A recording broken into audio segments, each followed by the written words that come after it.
क्या लोकसभा चुनाव में जो हुआ वही रुझान उपचुनाव में भी दिखाई देंगे, या फिर यूपी की जनता विधानसभा में कुछ और सोच रही है? ये सवाल इसलिए क्योंकि अखिलेश बनाम योगी बन चुकी यूपी की पॉलिटिक्स में अब 10 का दम का दौर आ गया है। जी हां, देश के सबसे बड़े सूबे में उपचुनाव की उल्टी गिनती शुरू हो गई है। 10 विधानसभा सीटों पर उपचुनाव होने हैं, क्योंकि 4 जून के नतीजों ने 9 विधायकों को सांसद बना दिया और एक सीट पर सपा विधायक 7 साल की सजा होने से विधायकी खतरे में पड़ गई। सबसे पहले उन 10 सीटों के बारे में जान लीजिए जहां उपचुनाव होने वाले हैं। मिल्कीपुर, सीसामाऊ, कुंदरके, गाजियाबाद, फूलपुर, मझुआ, कटहरी, खैर और मीरापुर।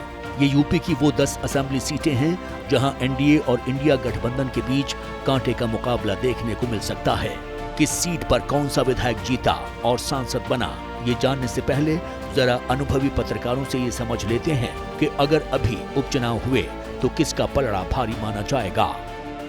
उत्तर प्रदेश में विधानसभा के जो उपचुनाव होने हैं उसमें इंडिया गठबंधन और एनडीए दोनों के सामने परीक्षा की घड़ी है, क्योंकि इंडिया गठबंधन के लिए परीक्षा इस बात की है कि यदि कांग्रेस और समाजवादी पार्टी मिलकर चुनाव लड़ते हैं तो क्या समाजवादी पार्टी कांग्रेस की तरफ से जो 2 विधानसभा की सीटें मांगी जा रही उसे देने को तैयार है।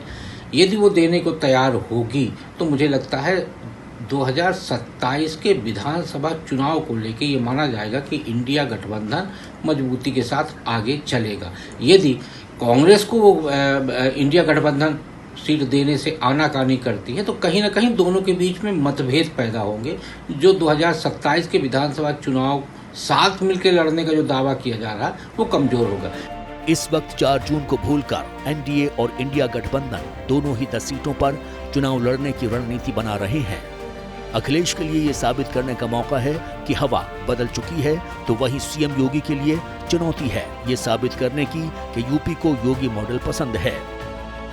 अब हर 10 सीट का अतीत, आंकड़ा और भूगोल जान लीजिए। सबसे पहले मैनपुरी की करहल सीट के बारे में बताते हैं। यहां से अखिलेश यादव विधायक थे।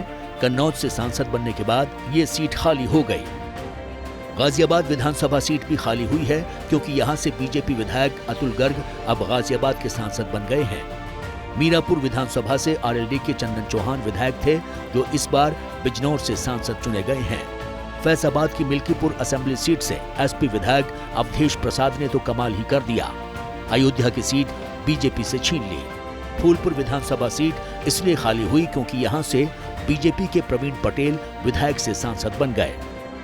मिर्जापुर की मझुआ सीट पर बीजेपी के सहयोगी निषाद पार्टी के विधायक थे।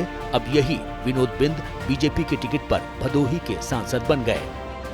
अलीगढ़ की खैर विधानसभा सीट से बीजेपी विधायक अनूप प्रधान अब हाथरस से सांसद बन गए, इसलिए खैर की सीट खाली हो गई।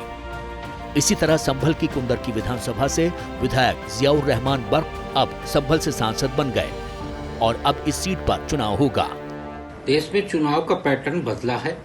मतदाता लोकसभा चुनाव में अलग पार्टी को वोट देते हैं, विधानसभा चुनाव में अलग पार्टी को वोट देते हैं। उत्तर प्रदेश में भी लगभग इसी तरह के पैटर्न की संभावना इसलिए दिखाई दे रही है क्योंकि लोकसभा चुनाव में भले ही भारतीय जनता पार्टी का प्रदर्शन कमजोर रहा हो, लेकिन विधानसभा चुनाव में वहां भारतीय जनता पार्टी के बाद सबसे बड़ा चेहरा है योगी आदित्यनाथ जी का। माना जा सकता है कि इस बार जो उपचुनाव होंगे उसमें एनडीए गठबंधन को मतदाता की तरफ से ज्यादा सपोर्ट मिल सकता है। उत्तर प्रदेश के मतदाताओं के रुझान देखे जाएं तो अभी उनकी नाराजगी पूरी तरह से दूर नहीं हुई है, क्योंकि उनकी नाराजगी सिर्फ केंद्र सरकार से नहीं थी, वो राज्य सरकार से भी नाराज हैं। इसलिए अगर उपचुनाव जल्दी होते हैं तो अखिलेश यादव को फायदा होता हुआ दिख रहा है। लेकिन इसी के साथ साथ अगर यह देखा जाए कि मतदाता अपना ट्रेंड बदलेंगे कि नहीं बदलेंगे, तो उससे साफ होता है कि मतदाताओं ने वहां पर भारतीय जनता पार्टी को रिजेक्ट किया जहां पर उपचुनाव होने वाले हैं। कि अगर अभी बाई इलेक्शन करा दिया जाए तो अभी राजनीतिक दलों का अपना टेम्पो भी बना हुआ है और पब्लिक का भी एक टेम्पो बना हुआ है, और जिस पैटर्न से चुनाव लोकसभा में हुआ है उसको लेकर या उसको रोकने का अभी सरकार की तरफ से कोई प्रयास होता हुआ दिखाई नहीं दिया है।